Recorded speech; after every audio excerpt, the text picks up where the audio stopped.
திருப்புவனத்தில் இளைஞர் அஜித் போலீசாரால் அடித்து கொலை செய்யப்பட்ட வழக்கில் உயர்நீதிமன்ற மதுரை அமர்வு உத்தரவின் அடிப்படையில் மதுரை மாவட்ட நீதிபதி ஜான் சுந்தர்லால் சுரேஷ் விசாரணை மேற்கொண்டிருக்கிறார்.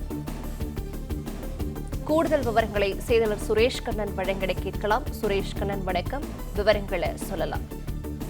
வணக்கம். சிவகங்கை மாவட்டம் திருப்புவனம் பகுதி மடப்புரம் கோவிலில் நகை திருட்டு தொடர்பாக திருப்புவனம் சிறப்பு தனிப்படை காவல்துறை விசாரணை அழைத்துச் சென்ற நபர் அஜித்குமார் விசாரணையின் போது காவல்துறையினால் தாக்கப்பட்டதால் சம்பவ இடத்திலே உயிரிழந்தார். இது குறித்து 2 நாள் முன்பு உயர்நீதிமன்ற கிளை தானாக முன்வந்து வழக்கை விசாரித்த போது பல்வேறு திடுக்கிடும் உண்மைகள் வெளிவந்தது. மேலும் காவல்துறையினர் அஜித்குமாரை தாக்கும் வீடியோ காட்சியும் வெளியானது.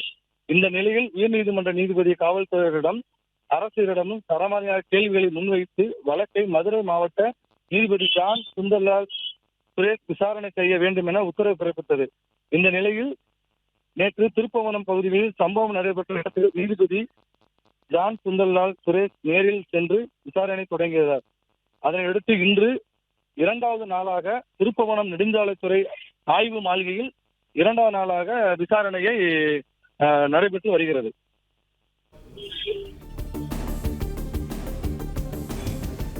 விவரங்களுக்கு நன்றி சுரேஷ் கண்ணன். பிளே ஸ்டோர் மற்றும் ஆப் ஸ்டோரில் இருந்து பாலிமர் செயலியை QR கோடு மூலம் பதிவிறக்கம் செய்யுங்கள். செய்திகளை உடனுக்குடன் பெறுங்கள்.